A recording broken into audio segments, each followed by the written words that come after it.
দিকে রওনা না হয়। পুরো রাস্তা ভরে অনেক মানুষ যাচ্ছে, যাওয়ার কোনো উপায় নাই। শুধু আপনারা বরং আমাদের জন্য আরও বেশি প্রবলেম ক্রিয়েট করছেন, কারণ একদিন পরে আপনারও পানি লাগবে। ওখানে পানি নাই, ড্রাই ফুড নাই।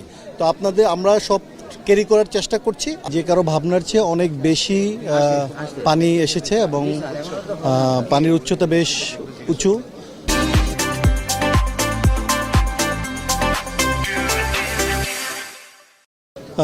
বেশটুকু পানির লেভেল রাইজ করেছে। আমাদের সেনাবাহিনীর 40টা টিম কাজ করছে, নৌবাহিনীর 10টার মতো টিম কাজ করছে এবং আমরা ভিতরে যাওয়ার চেষ্টা করছি এবং প্রায় 3-4 হাজার লোককে আমরা শিফটিং করেছি এক জায়গা থেকে আরেক জায়গায়।